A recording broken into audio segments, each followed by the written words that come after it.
صلوات الله عليك.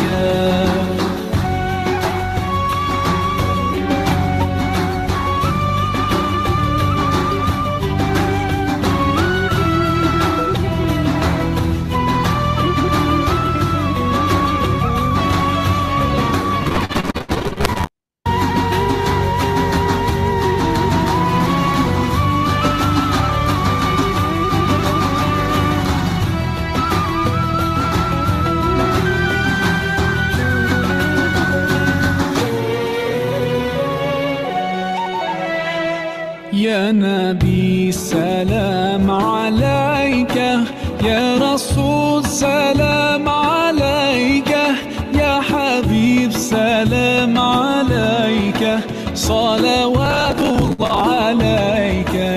يا نبي سلام عليك، يا رسول سلام عليك، يا حبيب سلام عليك، صلوات عليك. يا نبي سلام عليك، يا رسول سلام عليك، يا حبيب سلام عليك، صلوات الله عليك. يا نبي سلام عليك، يا رسول سلام عليك، يا حبيب سلام عليك، صلوات الله عليك.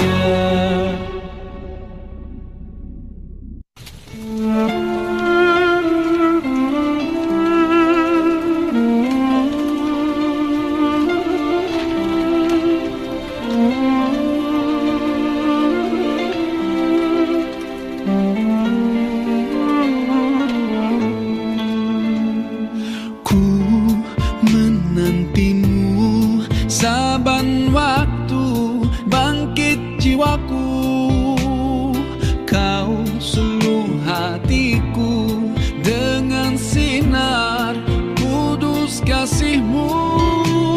Ku harapkan terus bersamamu selamanya. Ramadan, Ramadan, Ramadan di hati. Ramadan,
Ramadan, Ramadan, Ramadan di hati.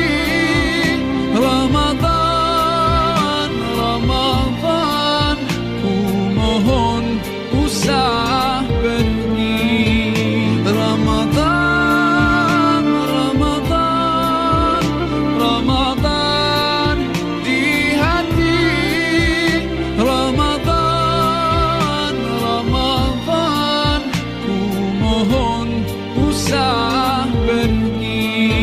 Ku mohon usah pergi.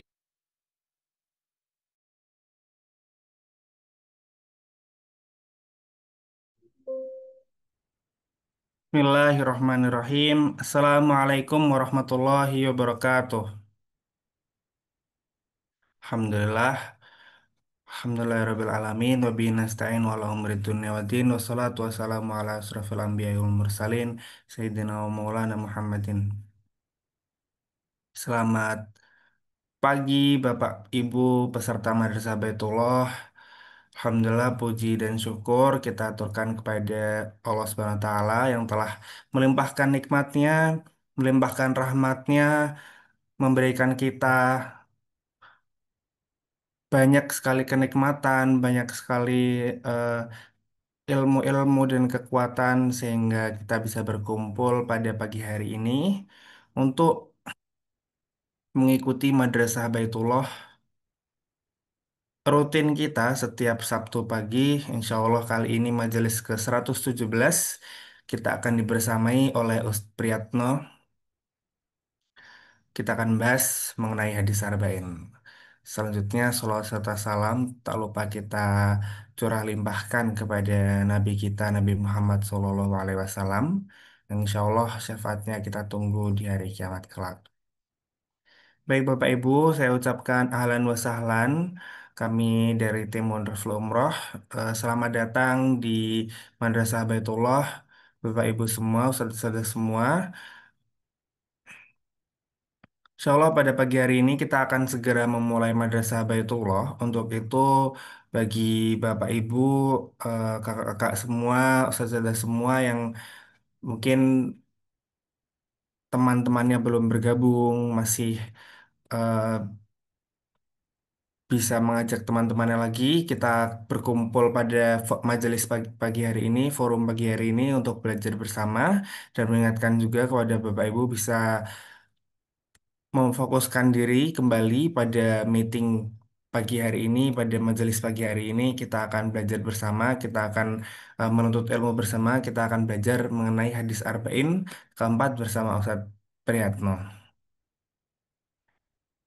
Baik, Bapak Ibu, sembari menunggu teman-teman kita, rekan-rekan kita yang insya Allah akan bergabung lebih banyak lagi pada majelis pagi hari ini.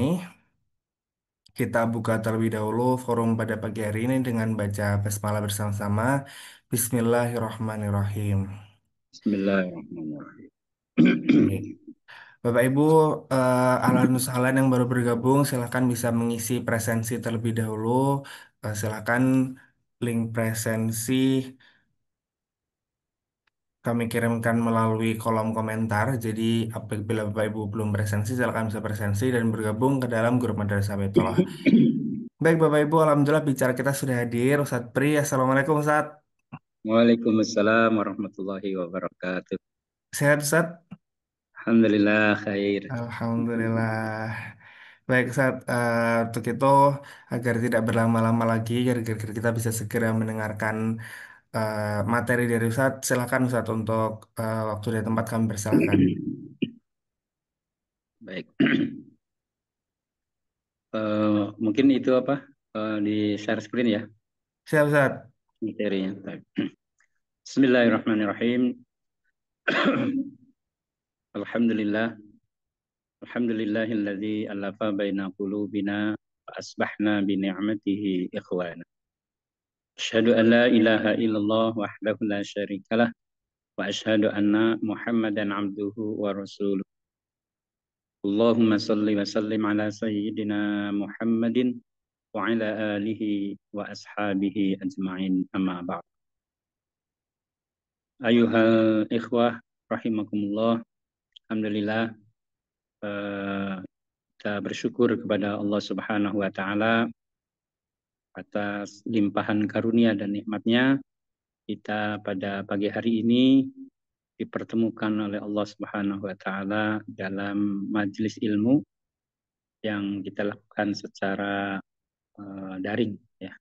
Mudah-mudahan pertemuan kita pada pagi hari ini menambah iman kita, menguatkan iman kita, dan tentu mudah-mudahan kita mendapatkan ilmu yang bermanfaat.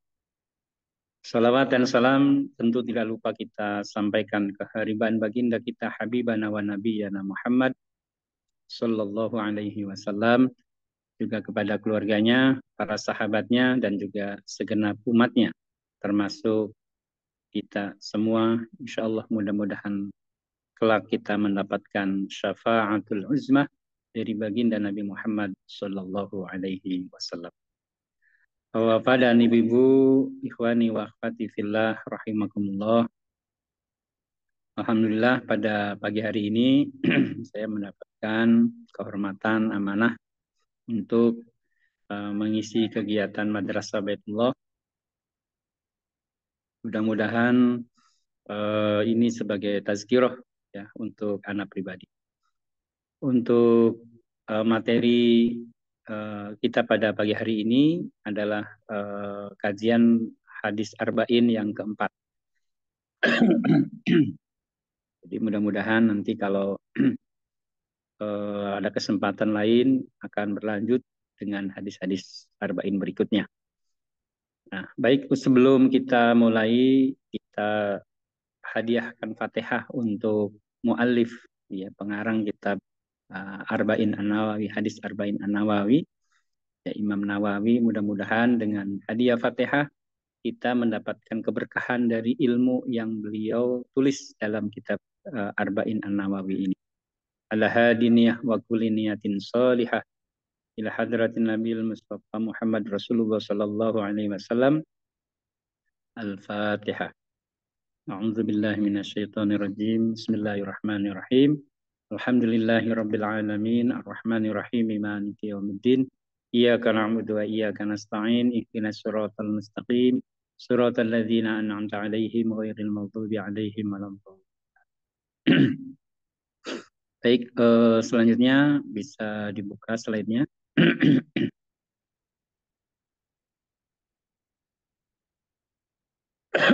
Ya, hadis arba'in yang keempat ini mohon maaf hurufnya hilang satu yang di depan sama yang ujung belakang. Ya, jadi yang depan ainnya hilang, yang belakang, yang ujung alifnya hilang. Ya. Jadi pasti ini ternyata mungkin kepencet atau gimana. Jadi mohon nanti ditambahkan. Hadis ini, hadis yang keempat ini redaksinya adalah An Abi Abdurrahman Abdullah ibn Mas'ud radhiyallahu anhu qala hadatsana Rasulullah sallallahu alaihi wasallam wa huwa as-sadiqul masduq inna ahadakum yujma'u khalquhu fi batni ummihi arba'ina yawman nutfah summa yakunu alaqatan misla dzalik summa yakunu mudghatan misla dzalik summa yursalu ilaihi al-malaku fayanfukhu fihi ruh wa yu'maru bi arba'i kalimatin bi rizkihi wa ajalihi wa amalihi wa saqiyun aw sa'idun wallahi alladzi la ilaha ghairuhu inna ahadakum la ya'malu bi amali ahlil jannah hatta ma yakunu bainahu wa bainaha illa zira'un fayasbiku alaihil kitabu fayamalu bi amali ahlin nar fayadkhuluha wa inna ahadakum la ya'malu bi amali ahlin nar hatta ma yakunu bainahu wa bainaha illa zira'un fayasbiku alaihil kitab fayamalu bi amali ahlil jannah fayadkhuluha Ikhwani wa akhwati fillah, Bapak dan Ibu sekalian yang dirahmati oleh Allah. An Abi Abdurrahman, dari bapaknya Abdurrahman. Abdullah bin Mas'ud, namanya Abdullah bin Mas'ud. Radhiyallahu anhu, mudah-mudahan Allah meridhoinya. Qala, dia berkata, hadatsana, telah menceritakan, menyampaikan kepada kami Rasulullah sallallahu alaihi wasallam. Wa huwa shadiqul masduq, dan beliau adalah orang yang jujur dan terpercaya.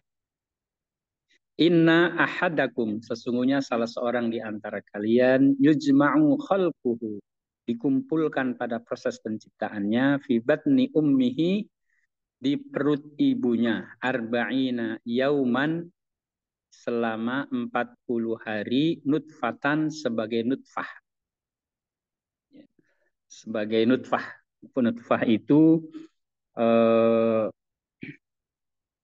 sel telur yang sudah dibuahi oleh sperma dari laki-laki. Itu namanya nutfah. Jadi kalau dalam bahasa ini disebut dengan zigot gitu ya.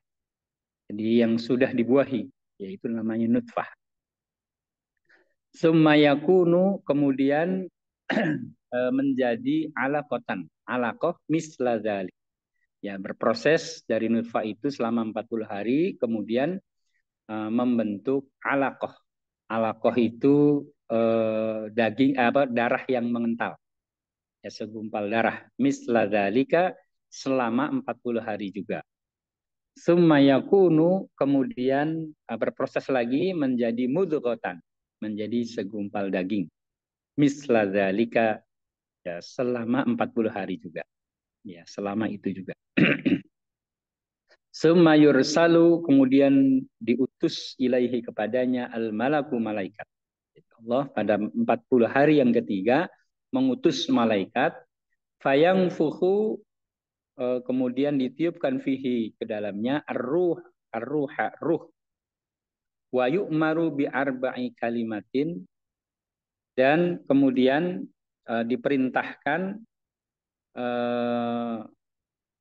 terhadap 4 hal bikatbin, ya, dicatat sebagai ketetapan. Ya, rizkinya, wa ajalihi, ajalnya, wa amalihi, dan amalnya, wa saqiyun aw sa'idun, dan juga sedih dan juga bahagianya. Fallahi, maka demi Allah, alladzi la ilaha ghairuhu, yang zat yang tidak ada Tuhan selainnya. Inna ahadakum, sesungguhnya salah seorang di antara kalian, la ya'malu bi amali ahlil jannah, selalu melakukan amal-amal ahli surga, hatta mayakunu bainahu wa bainaha illa dhiraun, sampai dikatakan bahwa jarak antara dirinya dengan surga kecuali 1 hastah. Ya. Jadi tidaklah jaraknya itu hanya sehasta. Fayasbiqu alaihil kitabu, kemudian berlalu masa dan tercatat ketetapan, fayamalu bi amali ahli nar, kemudian orang itu melakukan amalan ahli neraka. Jadi di ujung akhir hayatnya dia melakukan amalan ahli neraka. Fayadkhuluha, kemudian dia memasukinya atau masuk ke dalam neraka itu. Wa inna ahadukum, dan sesungguhnya ada salah seorang di antara kalian, la ya'malu bi amali ahli nar, yang selalu melakukan amal-amal ahli neraka. Jadi sepanjang hidupnya banyak melakukan amal-amal ahli neraka, banyak bermaksiat. Hatta mayakunu bainahu wa bainaha illa dhira'un. Ya, sampai dikatakan ya bahwa tidaklah jarak antara dirinya dengan surga dengan neraka itu illa dhira'un, kecuali 1 hasta. Fayasbiqu alaihil kitabu, kemudian berlalu masa dan tercatat dalam ketetapan, fayamalu bi amali ahli jannah, kemudian dia melakukan amal ahli surga sampai di ujung akhir hayatnya. Fayadkhuluha, maka kemudian dia masuk ke dalam surga. Nah, ini hadis yang menjelaskan tentang ketetapan-ketetapan, ya.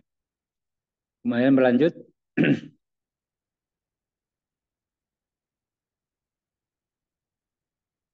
Ya, ini terjemahannya dari Abu Abdurrahman Abdullah bin Mas'ud radhiyallahu anhu. Ia berkata, Rasulullah Shallallahu alaihi wasallam menyampaikan kepada kami, dan beliau adalah orang yang jujur lagi terpercaya.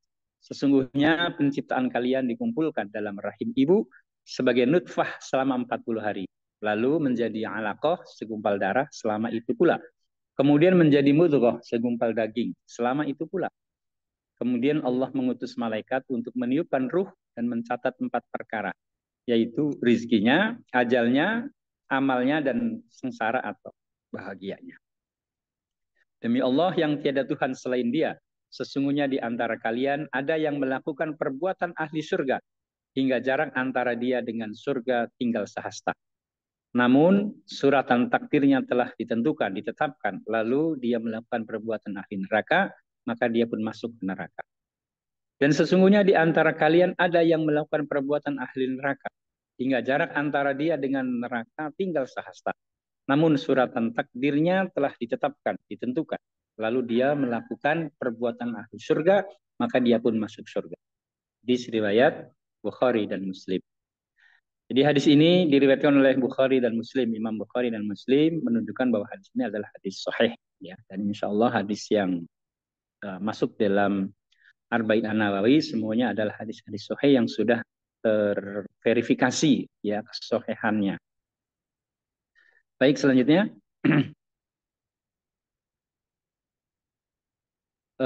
hadis ini ya diriwayatkan dari seorang sahabat namanya Abi Abdurrahman, bapaknya Abdurrahman. Ya. Artinya sahabat ini punya anak namanya Abdurrahman. Ya. Siapa nama sahabat itu? Yaitu Abdullah bin Mas'ud radhiyallahu anhu. Nah, beliau Abdullah bin Mas'ud ya, sahabat Abdullah bin Mas'ud ini adalah termasuk as-sabiqunal awwalun, ya, sahabat-sahabat yang awal-awal masuk, orang yang pertama kali masuk Islam, ya, di mana dia masuk Islam pada usia masih muda, yaitu pada saat usia 14 tahun, ya, yang saat itu beliau bertemu dengan Rasulullah SAW, berjumpa dengan Rasulullah SAW dan Abu Bakar As-Siddiq, ya, sahabat Abu Bakar radhiyallahu anhu. Waktu itu Rasulullah dan Abu Bakar sedang haus. Nah, saat melewati Abdullah bin Mas'ud yang sedang menggembala, kemudian Rasulullah minta kepada Abdullah bin Mas'ud untuk memberikan susu kambing, ya. Nah, tapi kemudian Abdullah bin Mas'ud ini mengatakan bahwa kambingnya itu belum ada air susunya, gitu kan. Nah, kemudian apa namanya? Abdullah bin Mas'ud membawakan kambing saja kepada Rasulullah, kemudian Rasulullah menyentuh putingnya, ya, puting dari puting susu dari kambing itu, dan kemudian tiba-tiba membesar, ya, susunya itu membesar lalu mengeluarkan susu dengan deras. Kemudian ditampung oleh Abdullah bin Mas'ud dan kemudian Abu Bakar juga ikut menampung dan akhirnya Abu Bakar dan Rasulullah tentu bersama dengan Ibnu Mas'ud itu meminumnya. Nah, melihat kejadian itu Abdullah bin Mas'ud ini merasa takjub, gitu. Merasa takjub sehingga kemudian kata Abdullah bin Mas'ud meminta kepada Rasulullah, wahai Bapak, karena dia waktu itu belum tahu, ya, itu Rasulullah. Tolong ajarkan kepada saya mantranya, kata, supaya saya bisa memeras susu dari kambing ini dengan banyak, gitu. Nah, kemudian Rasulullah menjelaskan bahwa yang dilakukannya itu adalah tidak dengan mantra, tapi itu adalah mukjizat yang diberikan oleh Allah Subhanahu wa taala kepada baginda Rasulullah sallallahu alaihi wasallam. Nah, mukjizat itu kan artinya diberikan kepada orang-orang pilihan yang oleh Allah dipilih sebagai nabi, gitu kan.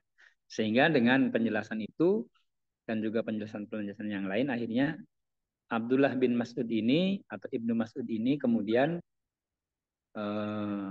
menyatakan masuk Islam di usia 14 tahun tersebut. Dan pada akhirnya Abdullah bin Mas'ud ini, ya, menjadi seorang sahabat yang memiliki pemahaman agama yang baik. Bahkan kemudian dalam riwayat dikatakan Abdullah bin Mas'ud itu menjadi ulamanya para sahabat.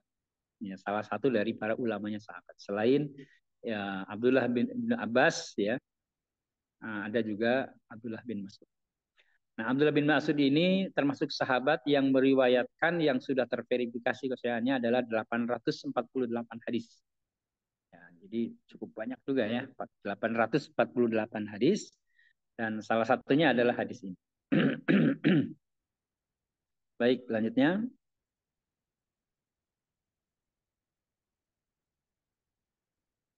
Hadis yang keempat dari Arba'in An-Nawawi ini ya, memiliki kedudukan yang sangat penting. Ya, Syekh Mustafa Al-Bugha mengatakan hadis ini sangat penting karena menjelaskan kondisi manusia dari awal penciptaannya, kehidupannya di dunia hingga kondisinya nanti di akhirat.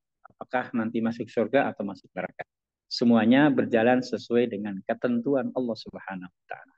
Sehingga karena ini berkaitan dengan selamat dan tidak selamatnya seseorang dalam kehidupannya nanti di akhirat, maka tentu ini menjadi hal yang sangat penting untuk kita pahami bersama. Hadis Arba'in yang keempat ini juga merupakan mukjizat, ya, karena telah mengabarkan tentang proses perkembangan janin yang dalam dunia kedokteran itu baru diketahui sekitar 12 abad kemudian. Ya, bayangkan, ya 12 abad berarti kan 1200 tahun ya setelahnya gitu kan. Jadi zaman itu belum ada ilmu tentang perkembangan janin atau embriologi. Nah, gitu kan. Nah, tapi Rasulullah SAW sudah menjelaskan tentang proses bagaimana terjadinya perkembangan janin di dalam rahim seorang ibu. Ya, baik, lanjut.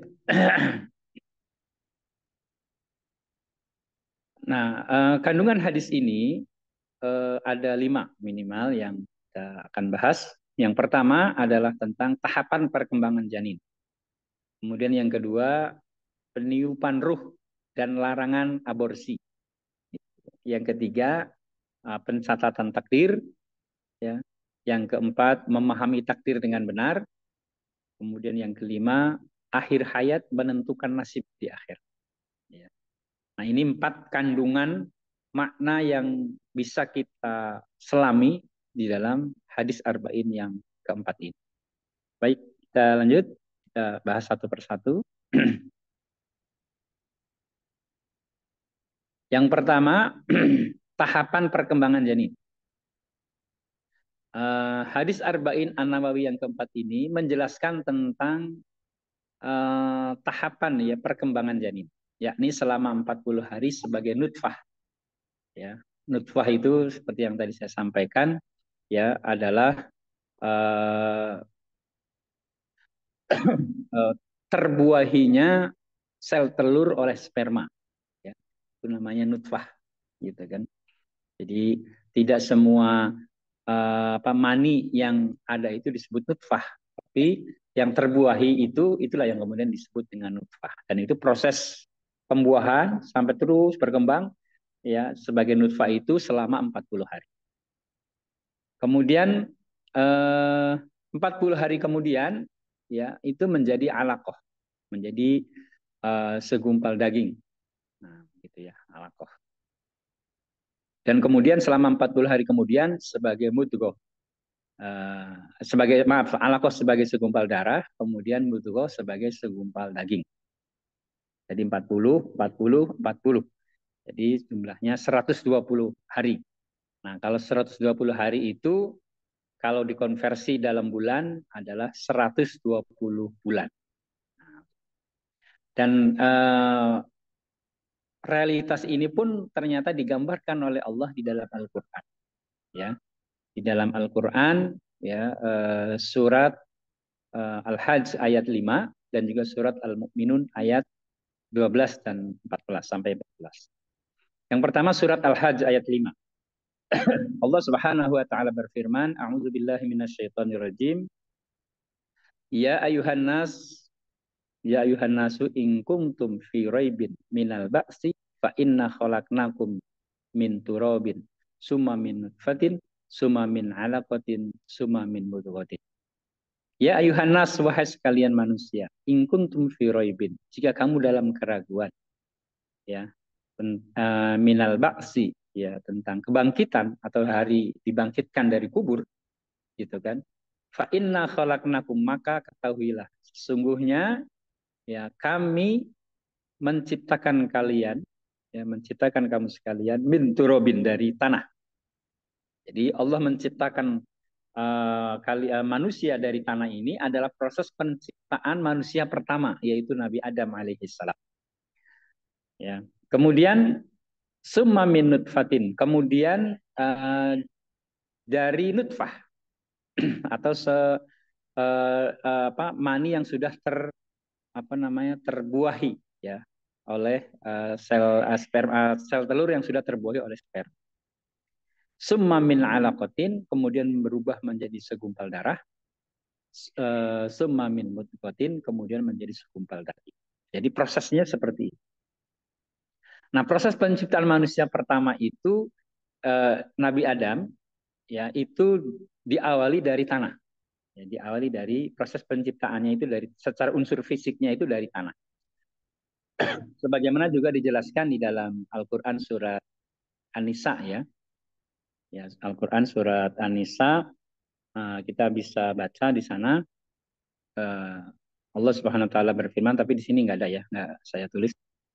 Ya ayuhan nas, wahai sekalian manusia, ittaqu rabbakum, bertakwalah kamu sekalian kepada Tuhanmu, alladzi khalaqakum min nafsin wahidah, dialah zat yang telah menciptakan kamu sekalian dari diri yang satu.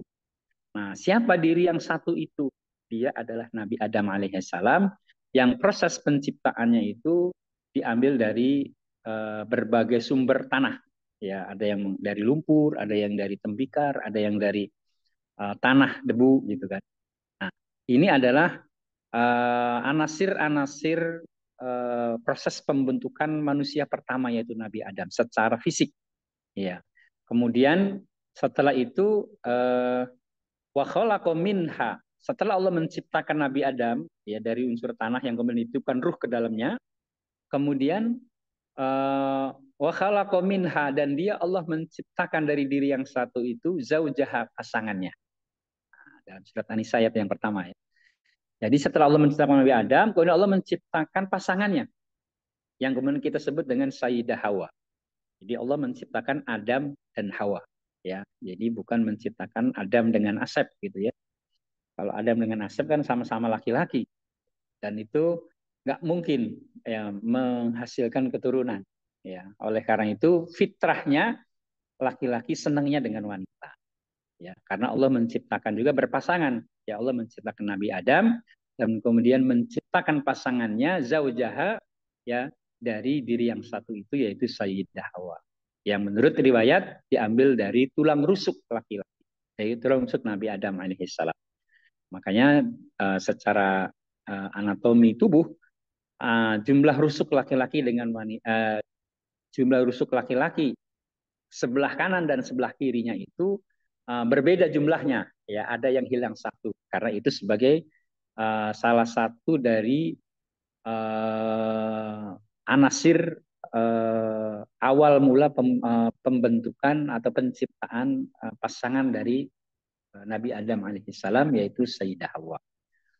Kemudian kata Allah dalam ayat 1 surat An-Nisa itu wabassa minhuma, wabassa, dan kemudian memperkembangbiakan minhuma, dari keduanya. Nah, jadi setelah Allah ciptakan Nabi Adam dan Hawa, kemudian berproses tuh melakukan hubungan suami istri, terjadi proses pembuahan sel telur oleh sperma, sehingga kemudian menjadi sebuah nutfah, gitu kan. Wabassa minhuma rijalan katsira wa nisa. Ya, sehingga kemudian Allah memperkembangbiakan dari keduanya melalui proses perkawinan itu, akhirnya kemudian lahirlah yang sekarang itu dari terbentuk manusia dari jenis laki-laki dan wanita, ya, dalam jumlah yang sangat banyak. Rijalan katsira wa nisaa. Nah, ini proses penciptaan manusia. Nah, jadi awal mula proses penciptaannya itu dari tanah, ya, dari mintin, Kemudian summa ja'alnahu nutfatan. Kemudian Allah jadikan menjadi nutfah. Nutfah itu eh, apa namanya? Sel telur yang sudah terbuahi.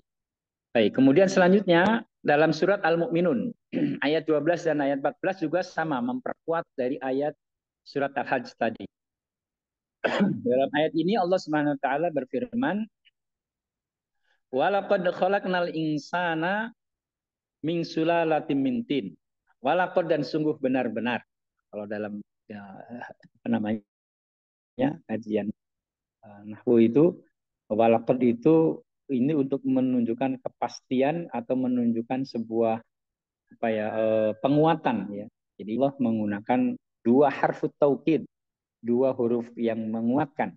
Lam pada ayat ini menunjukkan harfut taukid, qad juga menunjukkan harfut taukid.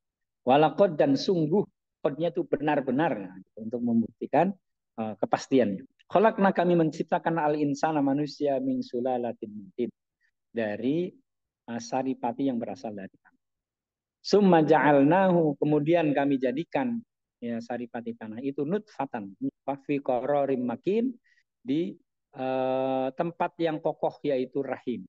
Nah, jadi setelah proses penciptaan itu selanjutnya melalui proses perkawinan, proses pembuahan sel telur oleh sperma, kemudian disimpan di dalam sebuah tempat yang kokoh ya yaitu rahim.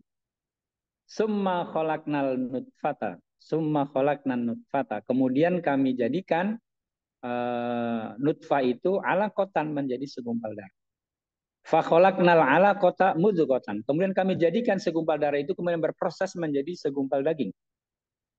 Wa khalaqnal mudghata, dan kemudian kami jadikan segumpal daging itu idzoman fakasaunal idzoma lahma, ya. Segumpal daging yang kemudian kami jadikan tulang belulang. Lalu kemudian tulang belulang itu dibungkus dengan daging. Itu prosesnya. Summa asna'nahu khalqan akhar. Kemudian kami jadikan dia makhluk yang berbentuk lain, yaitu yang kemudian kita sebut dengan janin. Ya, fatabarakallahu ahsanul khaliqin. Ya, fatabarakallahu ahsanul khaliqin. Maksudnya Allah pencipta yang paling baik. Nah, jadi itu proses penciptaan manusia atau ya penciptaan manusia di dalam hadis ini, menguatkan dari hadis yang sebelumnya. Nah, Bapak dan Ibu sekalian, proses penciptaan manusia atau tahapan perkembangan janin ini merupakan mukjizat karena sekali lagi bahwa waktu itu belum ada USG atau teknologi kedokteran seperti sekarang. Jadi nggak bisa diketahui itu. Tapi kemudian ternyata Rasulullah sudah menyampaikan ayat ini, ayat Al-Mu'minun maksudnya, yang tadi ayat 12 sampai ayat 14 itu membuat seorang yang bernama Kate Elmore, Presiden American Asosiasi Klinik Anatomi pada tahun 1989, yang dia merasa takjub. Ya, Moore ini juga seorang ilmuwan anatomi dan embriologi dengan puluhan kedudukan dan gelar kehormatan dalam bidang sains. Artinya beliau ahli dalam bidang anatomi dan embriologi. Nah, keheranan Moore ini terjadi saat dia diundang ya, ke Arab Saudi untuk memberikan kuliah anatomi dan embriologi di Universitas King Abdul Aziz. Pada satu kesempatan, seorang mahasiswa menunjukkan surat Al-Mu'minun ini, ayat 12 sampai 14 kepadanya. Setelah membaca terjemahannya, ya, Moore ini ternyata terkejut, ya sangat terkejut. Ya, bagaimana Al-Quran sudah mengabarkan tahap perkembangan janin itu 12 abad mendahului embriologi, ya, ilmu tentang embrio, tentang janin.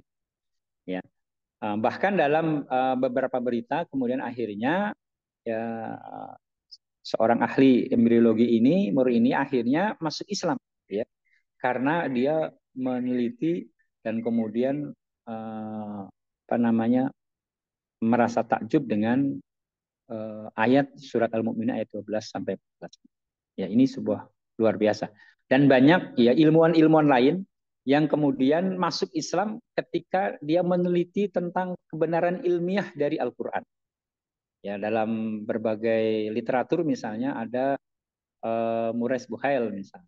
itu sama ya, dia ahli dalam bidang kandungan yang akhirnya kemudian masuk Islam.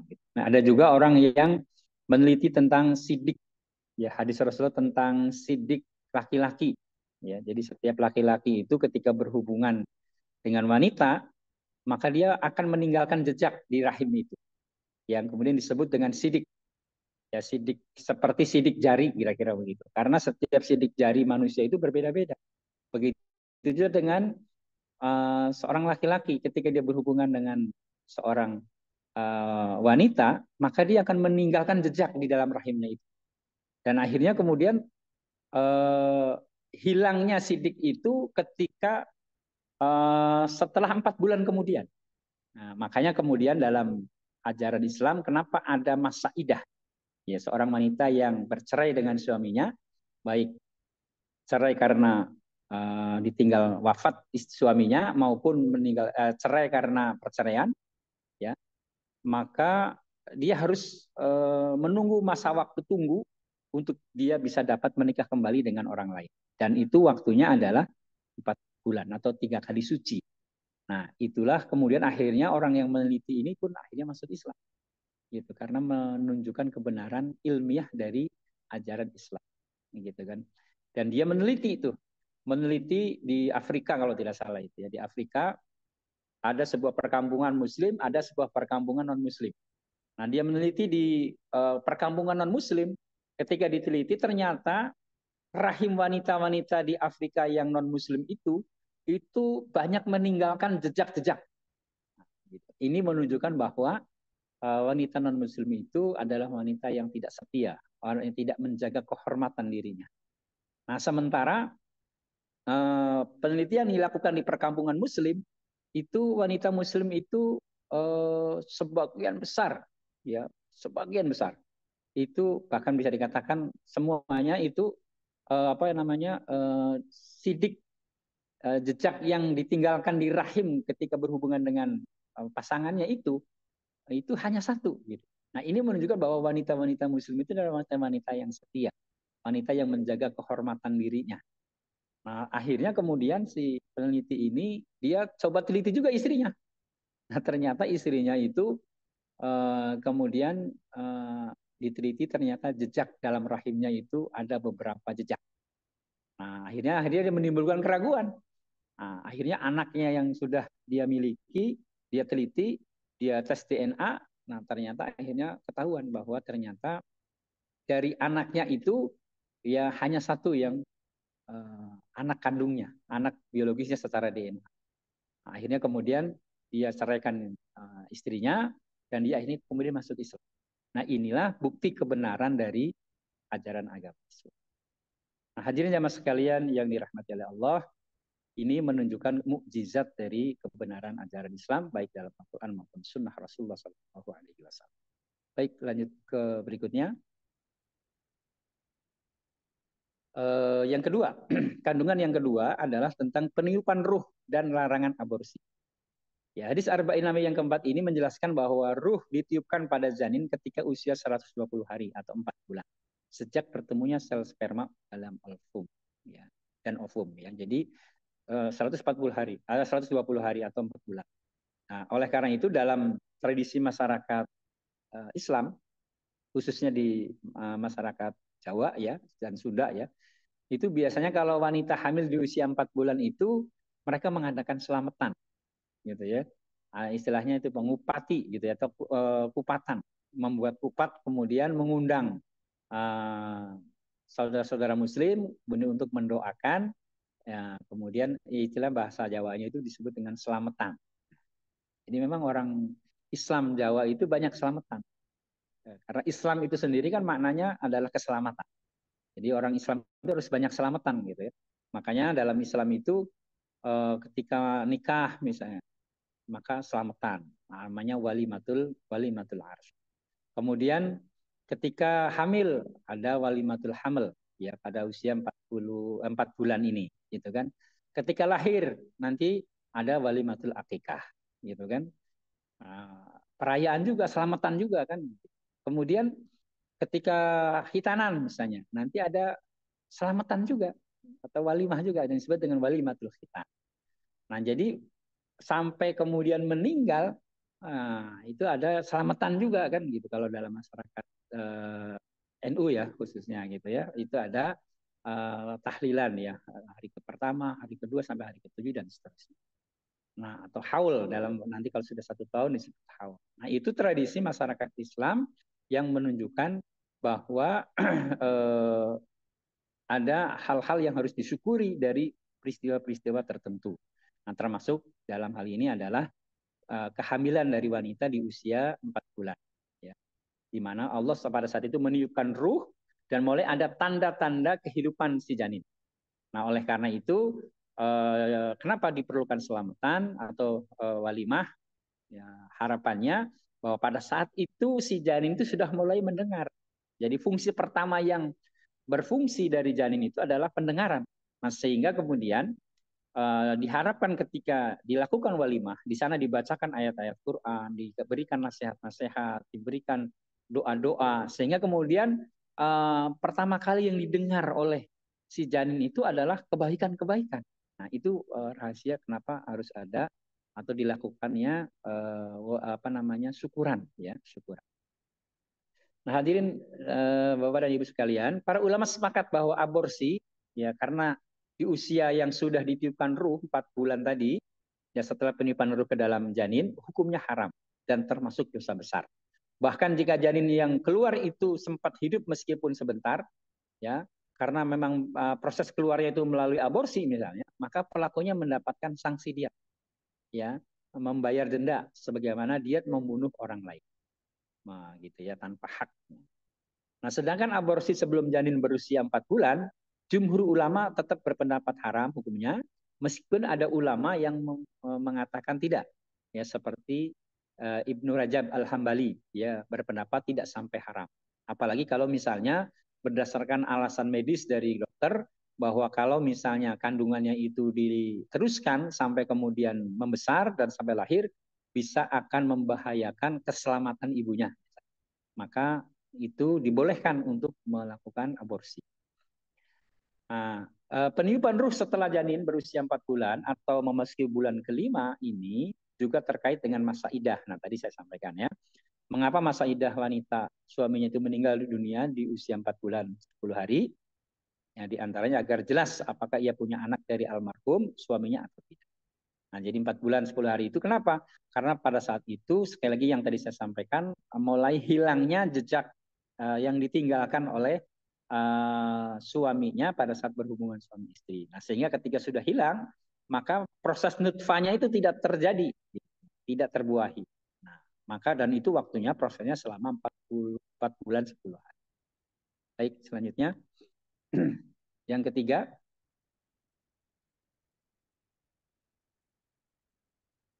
ya, yang ketiga pencatatan takdir. Ya, ya, tadi yang berkaitan dengan setelah ditiupkan ruh, kemudian Allah tetapkan 4 perkara tadi. Ya, selain meniupkan ruh pada janin berusia 4 bulan, malaikat diutus oleh Allah untuk mencatat takdirnya. Ya, sebagaimana Allah perintahkan tentang 4 hal perkara tadi. Yang pertama tentang rizkinya, ajalnya, amalnya, hingga bahagia dan sengsara. Jadi rizkinya sudah ditentukan, ajalnya juga sudah ditentukan, amalnya sudah ditentukan, gitu kan, hingga bahagia dan sengsaranya. Nah, ini yang berkaitan dengan takdir ya. Nah, oleh karena itu soal rezeki, entah manusia itu mencari dengan cara halal atau haram, rezekinya tidak akan melebihi ketetapan Allah. Ya, karenanya hendaklah hanya mencari rezeki dengan jalan yang halal. Begitu juga mengenai ajal, manusia tak akan bisa memajukan atau memundurkannya walau sesaat. Kalau sudah waktunya ajal, ya sudah. Kullu nafsin dha'iqatul maut, gitu kan. Nah, setiap yang bernyawa pasti akan merasakan kematian.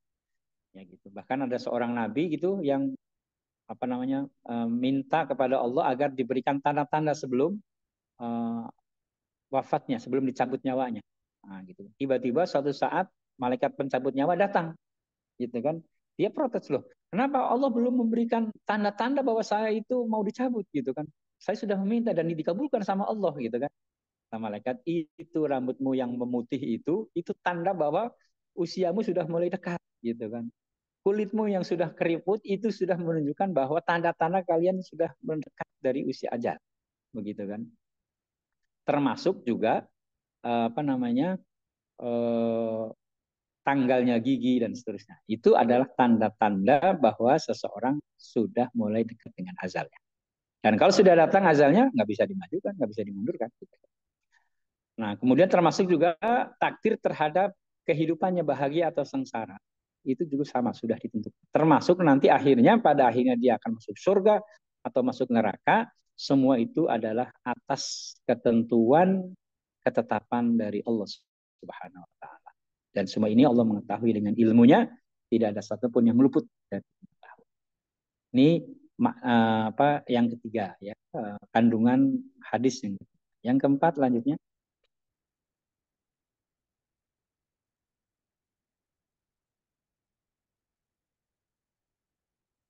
Yang keempat, memahami takdir dengan benar. Nah, ada beberapa poin mendasar dalam memahami takdir yang ketiga tadi. Yang pertama adalah bahwa Allah mengetahui segala hal yang akan terjadi. Dan segala hal yang terjadi itu pasti sesuai dengan kehendak Allah. Nah, jadi apapun yang terjadi itu apa namanya, termasuk misalnya ketika Allah memberikan ujian kepada kita, itu sudah ketetapan takdirnya, gitu kan. Nah, tinggal bagaimana takdir yang Allah apa namanya berikan kepada kita, bagaimana kemudian kita mensikapinya, ya. Jadi termasuk ujian juga, misal Allah sudah menakar bahwa setiap orang akan mendapatkan ujian. Setiap orang yang beriman akan mendapatkan ujian. Hasiban nasu ayyatraku ayyaqulu amanna wa hum la yuftanun. Jadi Allah akan memberikan ujian-ujian. Bahkan ujian yang Allah berikan itu tidak selalu dalam bentuk ujian yang bersifat buruk. Gitu kan. Wa nabluukum bisyarri wal khairi fitnah. Allah menjelaskan dalam ayatnya begitu. Wa nabluukum, dan kami akan uji kamu sekalian bisyarri dengan keburukan, wal khairi dan dengan kebaikan, fitnatun sebagai ujian. Nah, jadi ujian Allah itu bisa dalam bentuk kebaikan, bisa dalam bentuk keburukan, bisa dalam bentuk musibah, bisa dalam bentuk atau rizki, gitu kan. Nah, yang kedua, apa yang telah ditetapkan, termasuk apa yang malaikat catat tersebut, kita tidak mengetahuinya. Jadi kita nggak tahu takdir kita itu akan apa, gitu, akan terjadi apa. Dan catatan amal kita juga bagaimana, kita nggak tahu. Sehingga kemudian kita harus berikhtiar untuk meraih yang terbaik. Ini pemahaman terhadap takdir. Sehingga perlu ada ikhtiar. Karena kita nggak tahu ujung ayat kita baik atau buruk, catatan amal kita nanti diterima atau tidak, maka wilayah kita adalah ikhtiar secara maksimal. Nah, secara manusiawi. Itu yang terbaik. Yang ketiga, apa yang telah diperintahkan, kita wajib mentaatinya. Ya, poin pertama hingga yang ketiga ini akan membuat kita berikhtiar dan beramal, ya, sebagaimana hadis dari Jabir radhiyallahu anhu, ya, hadis menjelaskan dalam slide berikutnya, coba.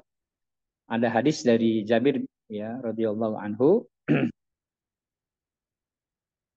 Ya, an Jabir qala, ya, an Jabir qala ja'a Suraqah Ibnu Malik bin Ju'sum, ya.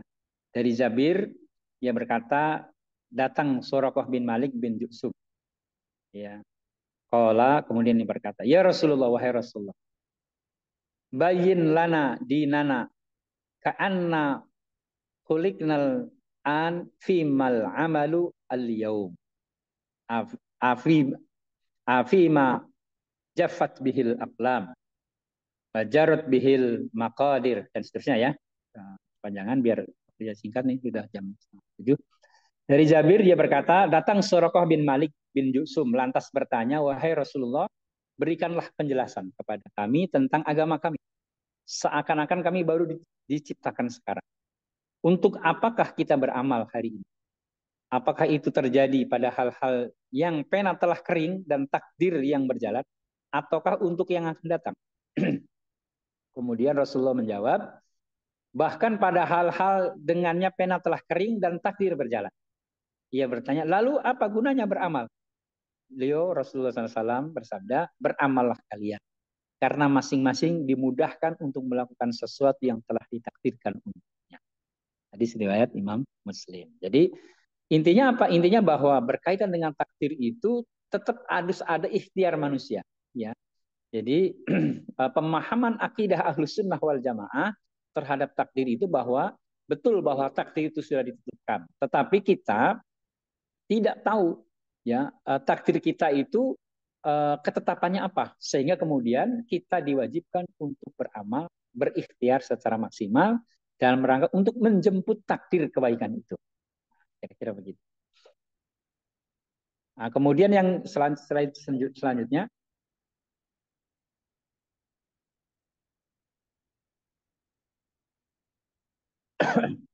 yang keempat, ya, pemahaman takdir yang harus kita pahami adalah bahwa orang kafir dan fasik tidak boleh menggunakan takdir sebagai argumen kekafiran dan kefasikannya. Misalnya, contoh orang orang fasik ya, orang yang kalah judi misalnya, kemudian beralasan bahwa ia berjudi karena takdir Allah, meskipun kalah gitu kan.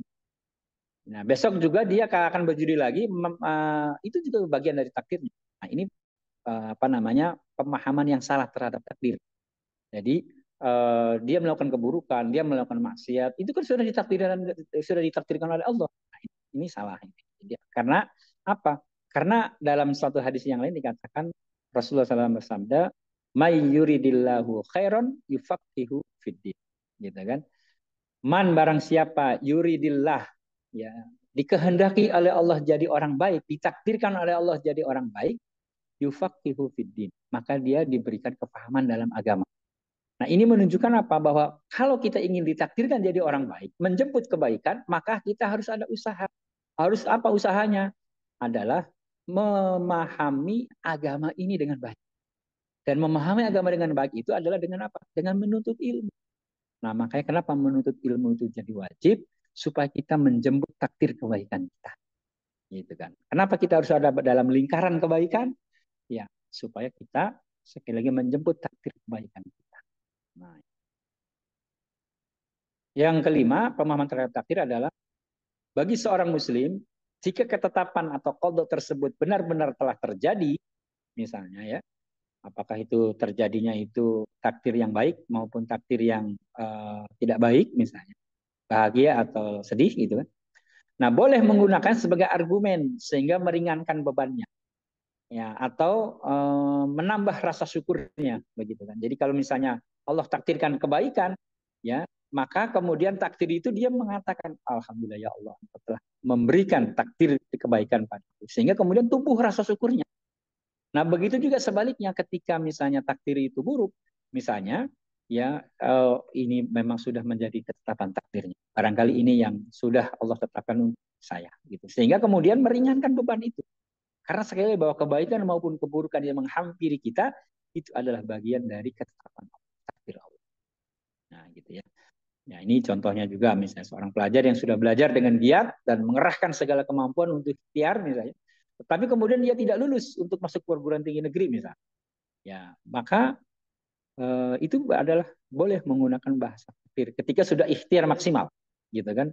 Jadi, oh mungkin ini takdir Allah yang bisa jadi saya lebih baik di kuliah di tempat yang lain dan seterusnya, gitu ya, kira-kira begitu. Nah, ini pemahaman terhadap takdir yang harus kita pahami, ya, memahami takdir. Ya. Baik, slide selanjutnya.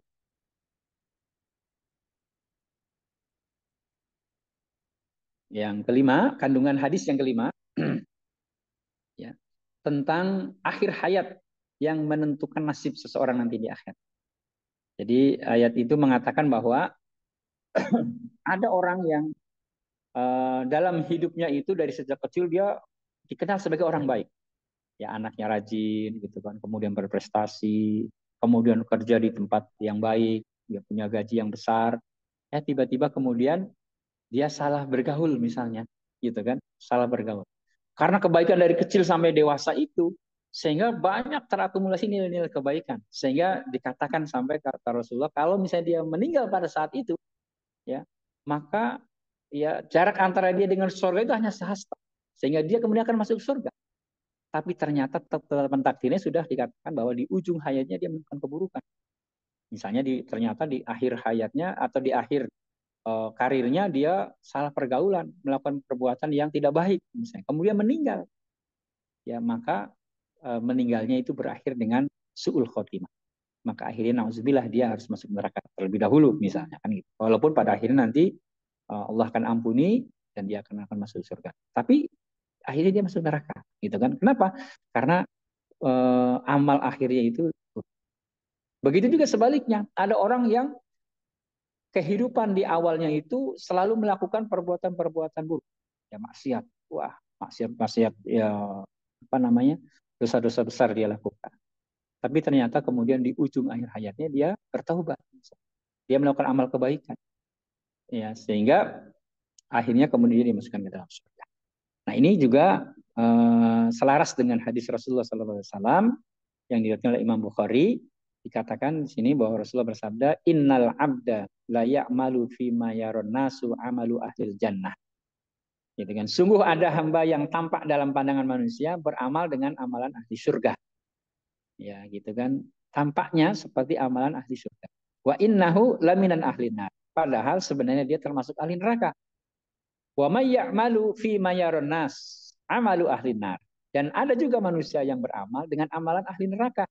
Tampaknya melakukan amalan ahli neraka, gitu kan? Wa huwa min ahlil jannah. Padahal dia termasuk ahli surga, gitu kan? Wa innamal a'malu bi khawatimiha. Wa innamal a'malu dan sesungguhnya amal manusia itu ya bi khawatimiha, ditentukan di ujungnya. Ya, ditentukan oleh penghujung amalnya. Nah, oleh karena itu sekali lagi kita selalu meminta kepada Allah agar kita diberikan husnul khotimah dalam kehidupan kita. Kenapa? Karena setiap orang nggak tahu. Ya, coba di slide berikutnya.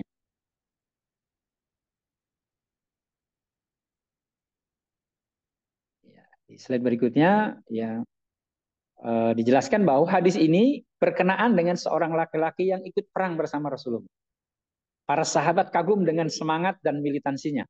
Setiap kali ada peperangan sedang berkecamuk, ya dari arah belakang melesat masuk ya dalam pertempuran itu seseorang bercadar ya kayak yang disebut dengan sahibun naqab yang selalu pakai cadar dengan keahliannya banyak menebas musuh gitu kan banyak menebas musuh dan akhirnya peperangan pun dimenangkan kaum muslimin.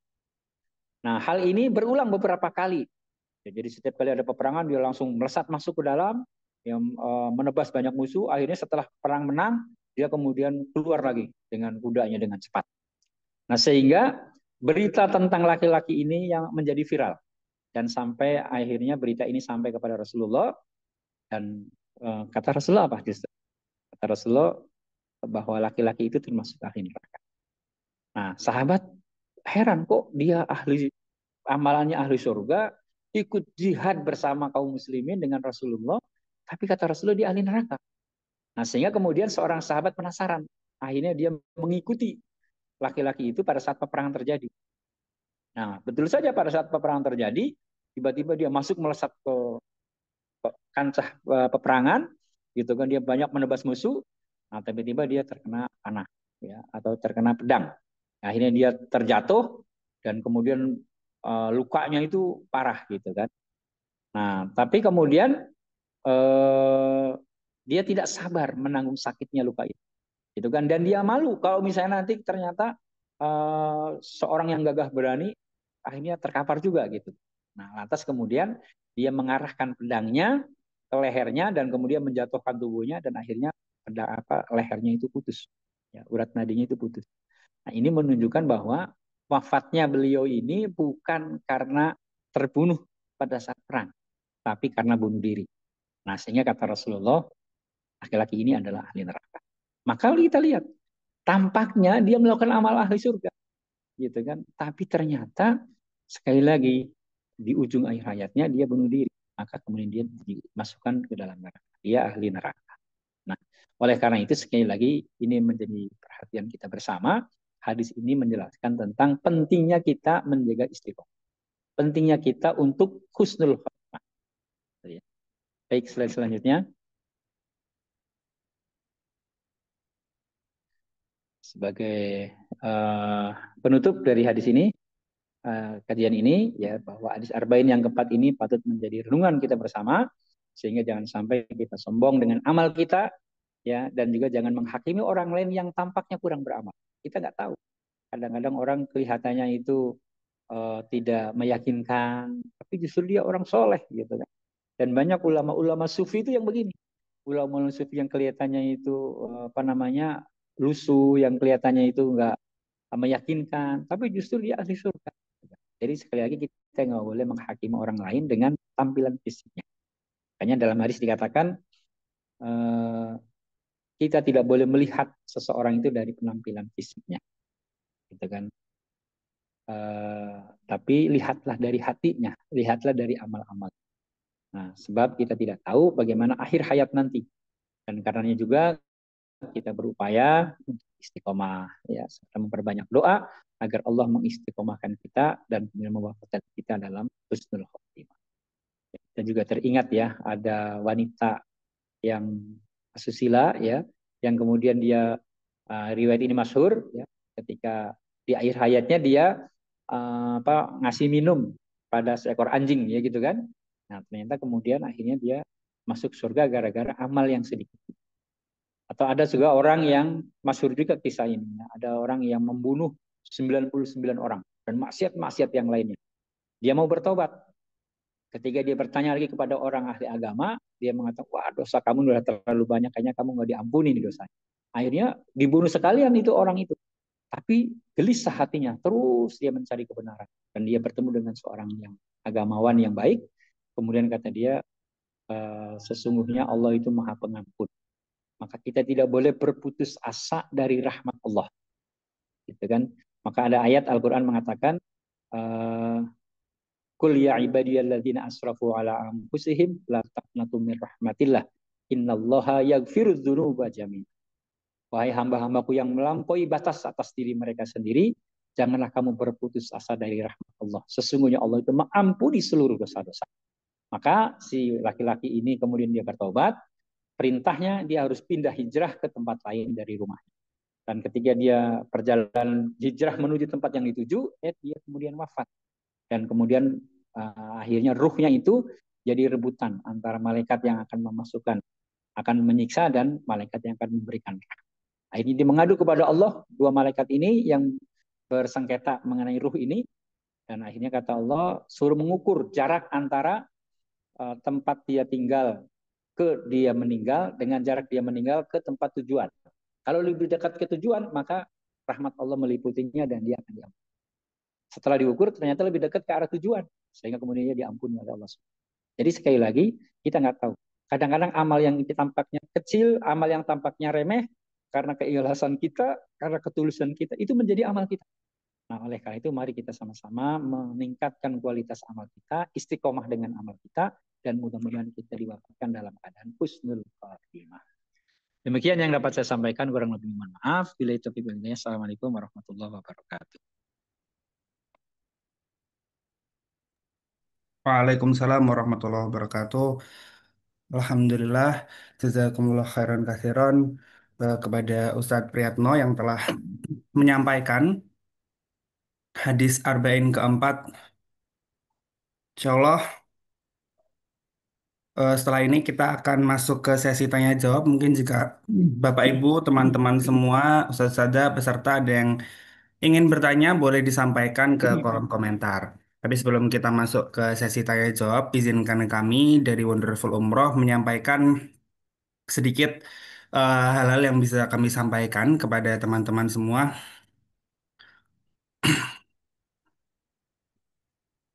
Bismillahirrahmanirrahim, sahabat Madrasah Baitullah, bagi yang rindu berkunjung ke Tanah Suci, inilah saatnya kita wujudkan bersama Wonderful Umroh Indonesia. Kami, Travel Umroh Keluarga Indonesia, dengan semangat Bismillah bersaudara sampai surga, kami hadir dengan membawakan berbagai pilihan program. Yang pertama, kami punya umroh di tiap tiap bulannya, bisa berangkat tiap bulan sesuai keinginan dari usadah teman-teman semua. Selanjutnya kita juga menyediakan umroh suka-suka, umroh privat. Jadi untuk keluarga atau untuk komunitas atau untuk mungkin ingin pendampingan khusus bisa menyampaikan ke kami umroh privat atau umroh suka-suka. Tidak umroh suka-suka tidak melulu umroh privat tidak melulu mahal. Jadi bisa di setting sesuai dengan keinginan dan sesuai dengan kebutuhan masing-masing keluarga maupun masing-masing komunitas maupun masing-masing perusahaan. Kemudian ada umroh Ramadan, insya Allah ada keberangkatan awal Ramadan, pertengahan Ramadan, akhir Ramadan, dan juga umroh full Ramadan. Dan kami juga ada umroh di akhir tahun dan awal tahun nanti. Di akhir tahun insya Allah berangkat 13 Desember. Dan umroh di awal tahun insya Allah berangkat antara Januari atau Februari di 2026 besok. Dan kami juga menyediakan haji untuk Bapak Ibu yang ingin melakukan haji, haji khusus masa tunggu 5 sampai 7 tahun dan juga haji furoda, haji tahun depan berangkat. Dan kami juga menyediakan badal haji dan umroh untuk orang tua, kerabat maupun orang-orang terdekat kita yang sudah eh, meninggal atau sudah tidak mampu untuk ke tanah suci. Dan semua program disertai pembinaan dan pendampingan profesional agar setiap perjalanan kita menjadi perjalanan yang bermakna, ibadah yang penuh makna, ibadah yang selalu teringat di hayat kita. Baik, Bapak Ibu, info lengkapnya silakan hubungi admin kami di Wonderful Umroh Indonesia. Silakan kontak nomor yang tertera, bisa kontak Bang Diva ataupun Mas Aji. Kami siap melayani, kami siap menjawab pertanyaan-pertanyaan Bapak Ibu, saudara semua. Baik, terima kasih. Sekian yang dapat kami sampaikan dari tim Wonderful. Alhamdulillah, Ustadz, ini sudah masuk. Ada 2 pertanyaan, Ustadz. Ya, Oh, ada 3. Saya bacakan satu-satu atau dirangkumkan, Ustadz? boleh, boleh. Baik, saya bacakan dulu. Yang pertama, atas nama Nikmatul Husna, bertanya Ustadz, satu, apakah bayi yang lahir kemudian wafat di usia 4 bulan, misal keguguran, maka harus diselenggarakan lengkap seperti penyelenggaraan jenazah, dimandikan, dikafani, disolatkan, dikuburkan, atau bagaimana Ustadz? Apakah juga berarti bila keguguran di bawah 4 bulan, maka tidak perlu diselenggarakan jenazahnya? Kemudian ini masih di penanya yang sama, bertanya kedua, bagaimana juga terkait zakat fitrah bayi yang lahir dan gugur sebelum 4 bulan? Apakah terhitung atau tidak? Atau terhitungnya bila setelah mencapai 4 bulan? Atau cuma terhitung bila ia hidup bukan gugur? Begitu, Ustaz. Untuk penanya pertama mungkin itu dulu, Ustaz. Baik, yang pertama yang kaitannya dengan keguguran yang sudah ada ruhnya ya. Ya, Ustaz. Jadi menurut ulama, ketika seorang bayi yang sudah ada ruhnya kemudian mengalami keguguran, maka dia wajib untuk dilakukan sebagaimana orang yang sudah ada ruhnya. Artinya orang sudah apa ya, sudah hidup gitu ya. Maka dia harus dimandikan, dia dikafani, dan dia disolatkan. Itu pendapat yang lebih kuat ya. Ketika seorang janin itu sudah lebih dari 4 bulan 10 hari ya setelah ditiupkan ruh itu. Termasuk juga akhirnya kan berdampak pada zakat juga sama. Ya karena dia sudah ada ruhnya gitu kan, sudah ada ruhnya, maka ulama yang lebih masyhur, yang lebih kuat itu adalah tetap dibayarkan zakat. Gitu. Walaupun ada yang mengatakan berpendapat bahwa apa namanya zakat itu ketika orang yang hidup di apa namanya hidup di bulan Ramadan. Nah, sehingga apa namanya ketika dia lahir sudah dalam keadaan wafat, ya walaupun sudah ada ruhnya, dia tidak dibebani untuk membayar zakat. Ya karena zakat fitrah itu adalah berhubungan dengan bulan Ramadan. Nah, sehingga kemudian orang yang tidak merasakan hidup di bulan Ramadan, maka dia tidak diwajibkan zakat fitrahnya. Nah, kalau mengenai zakat ini pendapat yang lebih kuat, yaitu dia tidak usah membayar zakat. Walaupun ada juga yang kehati-hatian akhirnya dia bayar zakat juga, gitu kan. Ya nggak apa-apa. Itu sebagai, kalaupun misalnya itu bukan diterima zakatnya, tapi sebagai sedekah. Tapi pendapat yang lebih kuat, untuk bayi yang lahir yang belum wafat masih dalam kandungan, dia tidak wajib dizakati. Karena apa? Karena zakat fitrah itu berhubungan dengan bulan Ramadan. Ya. Jadi walaupun ketika dia lahir, ya kecuali bayi itu lahir, dia sempat hidup. Misalnya prematur, misalnya ya prematur, gitu kan, bayinya prematur, lebih dari 4 bulan 10 hari, atau katakanlah di usia berapa ya, 6 bulan atau 8 bulan misalnya. Tiba-tiba kemudian dia lahir sebelum waktunya prematur, tapi sempat hidup walaupun hanya beberapa menit ya di bulan Ramadan, maka dia wajib dikeluarkan zakat fitrahnya. Gitu. Terus yang ketiga apa tadi ya? Baru dua Ustaz, ini saya lanjutkan ya Ustaz. Oh siap. Baik, begitu untuk pertanyaan dari Kak Nikmatul Husna, kemudian dari atas nama Kak Afisa atau Kak Ica. Assalamualaikum, izin bertanya Ustadz, bagaimana cara kita mengimani takdir yang telah dituliskan Allah, padahal kita juga diperintahkan untuk berusaha. Nah ini mungkin pertanyaan yang sering ditanyakan orang-orang Ustadz, yang Ya. mengenai takdir dan usaha. Kemudian ada satu lagi Ustadz, apa hikmah dari mempelajari proses penciptaan manusia menurut hadis ini? Berikut Ustadz. Oke, baik. Jadi yang pertama berkaitan dengan bagaimana cara mengimani takdir yang telah dituliskan Allah. Jadi dalam ilmu tauhid, takdir itu ada dua. Ada yang disebut dengan takdir mubrom, ada takdir ghairu mubrom. Disinilah pemahaman ahlu sunnah itu keseimbangan antara kita menerima ketetapan dengan ikhtiar kita. Jadi memang bahwa setiap manusia itu sudah ditetapkan takdirnya 4 hal tadi, rizkinya, kemudian ajalnya, gitu kan, kemudian apa lagi? Tadi ada 4 ya. Nah, 4 hal itu akan bisa berubah takdir mubrom itu dengan takdir yang lain. Kecuali misalnya ketika sudah meninggal, ya itu takdirnya, berarti kan itu nama takdir yang sudah tidak bisa dirubah.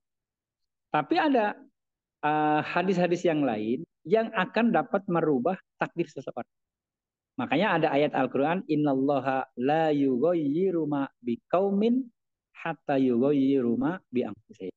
Allah tidak akan mengubah nasib kondisi seseorang kecuali orang itu yang mengubah kondisinya, begitu. Jadi kondisi seorang itu nggak akan berubah takdirnya kalau dia tidak mau berubah.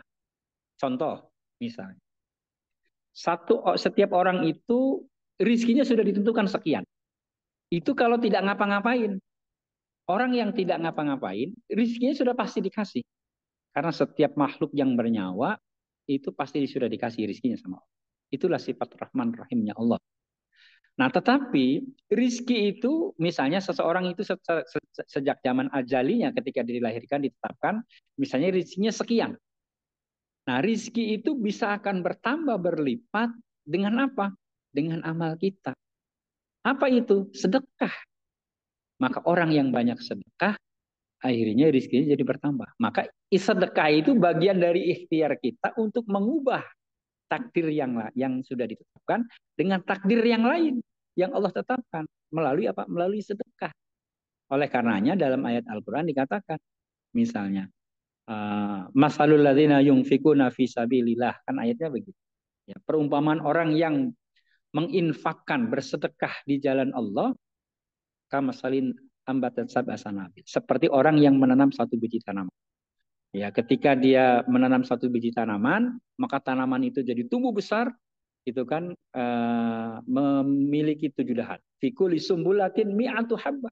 Dan setiap masing-masing cabangnya itu, dahannya itu melahirkan 100 buah. Jadi kalau ada 7 dahan jadi 700 buah. Satu kita sedekahkan menghasilkan 700 lipat. Nah, begitu. Nah, jadi cara untuk melipat gandakan, mengubah takdir itu dengan takdir lain melalui apa? Melalui ikhtiar manusia. Dengan cara apa? Sedekah. Dalam hadis misalnya, contoh yang lain. Ini antara hubungan takdir dengan merubah takdir dengan amal kita, ikhtiar kita. Gitu ya. Contoh misalnya, ada satu amalan yang dengan amalan itu, kata Rasulullah, akan bisa memudahkan rizki, membuka jalan rizki, dan memanjangkan umur. Gitu kan? Dalam sebuah hadis dikatakan, man ahabba ayub satallahu fi rizkihi wa yunsa'alahu fi asarihi fal yasil rahimah. Man ahabba, barang siapa yang ingin ayub satolahu fi rizkihi, ya, diluaskan rizkinya, dimudahkan rizkinya, ditambah rizkinya, gitu kan. Wayun sa'alahu fi asarihi, dan dipanjangkan umurnya. Nah, artinya kan umur sudah ditetapkan, kenapa kok bisa dipanjangin? Ya, maka kalau ingin itu, falyasil rahimahu, maka hendaklah dia menghubungkan tali silaturahim. Jadi amalan manusia, ikhtiar kita, ya, senang silaturahim, itu bisa mengubah takdir kita, gitu. Nah, inilah yang kemudian ulama akidah mengatakan bahwa takdir itu ada dua. Ada takdir yang sudah ditetapkan oleh Allah, ada takdir yang bisa dirubah. Semua itu tergantung Allah. Mau kita ditambah rizkinya atau tidak, itu terserah Allah. Ketika itu misalnya dirubah dengan takdir yang lain, berarti itu sudah ditetapkan oleh Allah, disetujui oleh Allah, dikehendaki oleh Allah. Nah, inilah hubungan antara takdir dengan ikhtiar manusia. Begitu.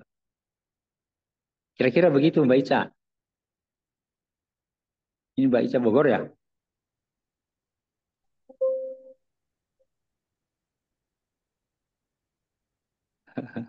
Iya Ustaz, Saya satu lagi itu. Ustaz. Oh, apa? Satu lagi apa? Hikmah dari mempelajari proses penciptaan manusia menurut hadis ini Ustaz.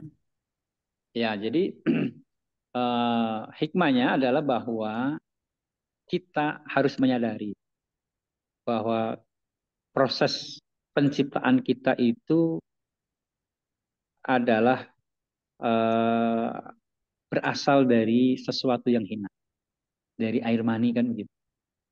Kita lahir dalam kondisi tidak tahu apa-apa, sehingga kita tidak boleh menyombongkan apa yang ada pada diri kita.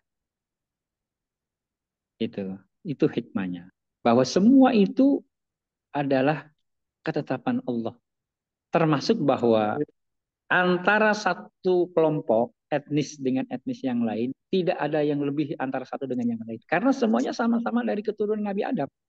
Seperti yang saya katakan tadi, ya, di awal. Bahwa proses penciptaan manusia pertama itu adalah Nabi Adam. Allah menciptakan manusia dengan tangannya, yaitu yang pertama Nabi Adam AS. Kemudian Allah ciptakan pasangannya Sayyidah Hawa. Dari situlah kemudian lahir keturunan-keturunan. Jadi kalau ada orang bangga dengan keturunan-keturunan itu, ya, ya kita juga perlu bangga bahwa kita juga sama lahir dari seorang nabi gitu. Kita juga keturunan nabi gitu. Cuma ada jalur dari keturunan Rasulullah, ya gitu kan, ada yang bukan misalnya. Tapi hakikatnya bahwa keutamaan manusia itu bukan dari keturunan siapa, gitu kan. Bukan dari prosesnya, tapi dari amal kita, gitu kan. Kita semua proses penciptaannya sama, ya. Dari air mani yang hina dibuahi selama 40 hari menjadi nutfah, kemudian menjadi segumpal darah, menjadi segumpal daging. Kan begitu. Semua kita prosesnya sama. Yang membedakan kita dengan yang lain, yang membedakan bahwa kita di hadapan Allah itu mulia atau tidak, adalah dari amal kita, dari ketakwaan kita. Ketakwaan itu tentu berbanding lurus dengan amal kita. Nah, karenanya Allah mengingatkan kita, inna akramakum indallahi atqakum. Sesungguhnya orang yang paling mulia di sisi Allah adalah ketakwaannya. Ya, jadi proses kita semua sama, tidak ada yang melebihi satu dengan yang lain kecuali karena amalnya, kecuali karena ketakwaannya, gitu kan? Nah, itu salah satu hikmah dari proses mempelajari proses penciptaan manusia. Begitu kira-kira. Allahu a'lam bishawab. Ya Ustaz, Alhamdulillah sudah terjawab semua dan benar Ustaz ini tadi dijawab dari Kak Ica. Ya Ustaz, ini Kak Ica Inkopat itu Ustaz. Ya, ya, ya. Baik, baik. Baik, Alhamdulillah Ustaz, pertanyaannya sudah terjawab semua dan kita juga sudah masuk ke pukul 7. Insya Allah kita akan mengakhiri Madrasah Baitullah. Sebelum tutup, apakah Ustaz ada closing statement terlebih dahulu Ustaz? Ya, closing statement-nya adalah sekali lagi kita perlu mengubah takdir kita dengan amal kita. Dan amal kita ditentukan di ujungnya.